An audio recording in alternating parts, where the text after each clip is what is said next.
Smart Listener, pengelolaan lingkungan hidup ini sangat penting ya, karena kondisi lingkungan hidup kita ini bukan hanya di Indonesia, tapi juga dunia ini sangat mengkhawatirkan dan tentunya itu perlu ya adanya edukasi publik, terutama untuk pendidikan bagaimana untuk pengelolaan, kemudian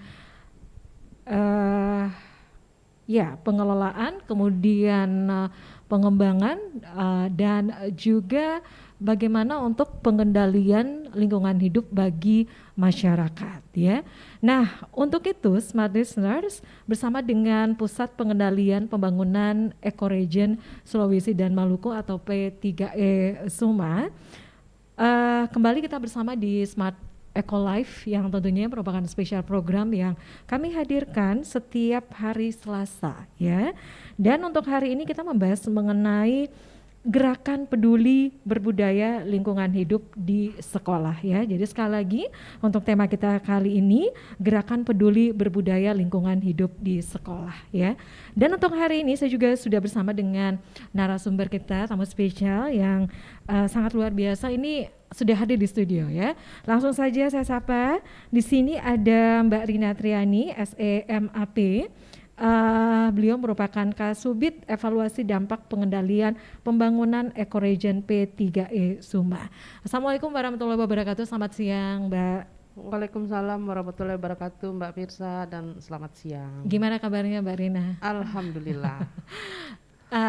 Ya, di tengah banyaknya kesibukan ya untuk hari ini, terima kasih sudah hadir di studio ya Mbak Rina. Dan Smart Listeners, kami juga informasikan untuk Anda, kita live ya di 101,1 Radio Smart FM Makassar dan juga di channel YouTube Smart FM Makassar ya.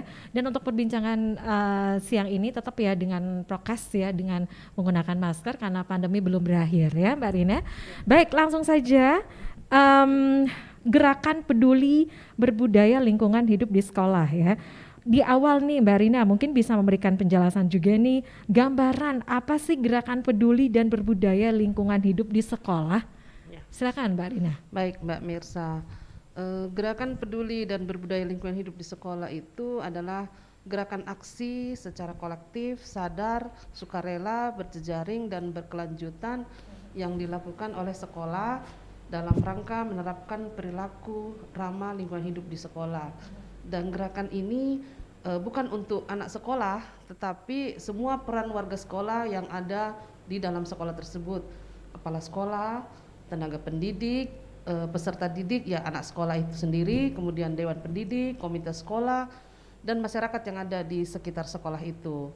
Kemudian tujuan gerakan peduli berbudaya lingkungan hidup di sekolah itu yaitu untuk mewujudkan penerapan perilaku ramah lingkungan hidup oleh warga sekolah dalam meningkatkan kualitas lingkungan hidup sekolah dan lingkungan hidup sekitar sekolah. Nah, kegiatan ini adalah program Kementerian Lingkungan Hidup yang selalu dilaksanakan tiap tahunnya untuk memberikan penghargaan adiwiyata kepada sekolah-sekolah yang sudah menerapkan gerakan peduli dan berbudaya lingkungan. Gerakan peduli berbudaya lingkungan hidup ini juga merupakan salah satu upaya untuk memastikan bahwa pelaksanaan perilaku ramah lingkungan yang akan dilaksanakan dalam kehidupan masyarakat harus betul-betul diterapkan mulai dari bawah. Nah, dari bawah itu ya anak sekolah kita. Kemudian di situ kita bisa melihat respon anak sekolah terhadap menurunnya kualitas lingkungan. Di mana juga sering bertambahnya jumlah penduduk, aktivitas ekonomi masyarakat yang lebih luas, sehingga upaya untuk mengimbangi degradasi lingkungan juga harus direspon lebih cepat dari perubahan perilaku ramah lingkungan ini. Nah, kegiatan-kegiatan yang diterapkan di dalam perubahan perilaku ramah lingkungan ini yaitu melalui pengelolaan sampah, terus konservasi air dan energi, serta upaya penghijauan dan penanaman pohon sebagai penghasil oksigen dan penyerap polutan. Oke, itu menjadi program prioritas ya, begitu ya? Iya, iya. Oke, apa-apa saja yang dilakukan Mbak Rina? Yang dilakukan dalam kegiatan perilaku berbudaya lingkungan hidup di sekolah itu sebenarnya ada 3 kegiatan yang harus dilaksanakan. Apa saja itu Mbak? Yang pertama yang dilaksanakan, kita ini dulu mengacu kepada Permen 52 tentang gerakan peduli dan budaya lingkungan hidup di sekolah. Oke, apa yang perlu dicermati di situ Mbak? Di dalam dalam Permen nomor 52 itu meliputi kegiatan sebagai berikut. Kita harus merencanakan gerakan perilaku berbudaya lingkungan hidup di sekolah itu. Apa gerakannya, apa yang harus direncanakan. Kemudian pelaksanaannya, nanti saya jelaskan juga pelaksanaannya bagaimana. Kemudian ada pemantauan, jadi 3 tahap di dalam permen tersebut. Nah, pertama dalam perencanaan itu kita membentuk dulu, sekolah itu membentuk dulu tim adiwiyata. Tim adiwiyata. Ya. Itu terdiri dari apa saja Mbak Rina? Terdiri dari, kalau ada tim ya, tim yang dibentuk. Pasti ada kepala sekolah kan. Ya. Tim itu dalam bentuk SK. Jadi itu penguatan untuk menjadi sekolah adiwiyata. Itu harus ada. Harus ada SK gitu ya. Harus ada SK tim pembentukannya. Kemudian yang timnya itu terdiri dari kepala sekolah, kemudian siswa, orang tua siswa juga dilibatkan. Bisa orang tua siswa juga, guru pendidik, dan yang paling utama lagi tim kebersihan sekolah. Jadi ada 4 yang dilibatkan ya? Iya, pokoknya semua warga semuanya sekolah. Dilibatkan. Iya. Mungkin juga yang mengurusi administrasi sekolah bisa juga masuk ke situ, ke dalam tim itu. Karena kalau semakin bertambah banyak warga sekolah yang terlibat semakin bagus.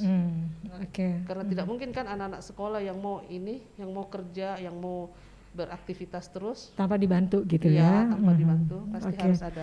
Jadi harus ada murid, kemudian ada kepala sekolah, kemudian tim dari administrasi juga ya. Dari orang tua murid juga ini bisa ikut serta juga ya.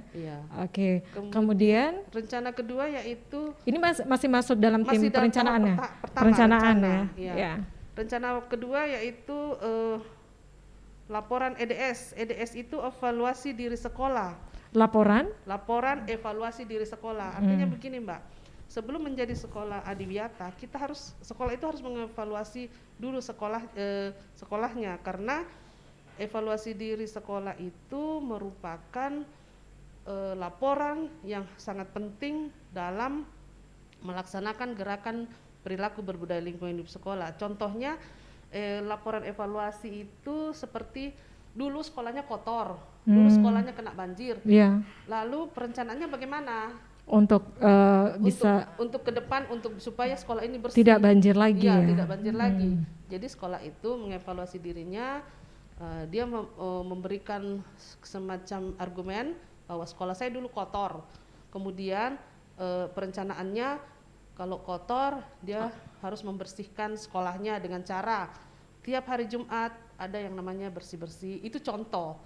Entah kalau sekolah lain mau berkreasi bagaimana untuk membuat laporan evaluasi diri sekolah. Yang penting ada SOP-nya gitu ya Mbak Rina ya. Iya, betul Mbak. Jadi hal yang pertama yang harus dilakukan ini menjadi syarat untuk menjadi sekolah adiwiyata, itu harus ada evaluasi ya. Evaluasi untuk bagaimana lingkungan sekolahnya ya. Betul. Pertama kayak ada semacam before and after, begitu. Sebelum dan sesudah. Itu dari hal yang pertama gitu ya. Terus apa lagi nih yang misalnya menjadi contoh ya? Rencana kedua yaitu mengintegrasikan kegiatan-kegiatan perubahan perilaku berbudaya lingkungan ke dalam satu KTSP. Misalnya, KTSP itu kurikulum satuan pendidikan. Misalnya kegiatan biologi, apalagi menanam pohon, terus memberikan nama-nama Latin sama pohon-pohon tersebut. Itu sampai tidak diukur kan akar-akarnya? Berapa panjang? Tidak sampai.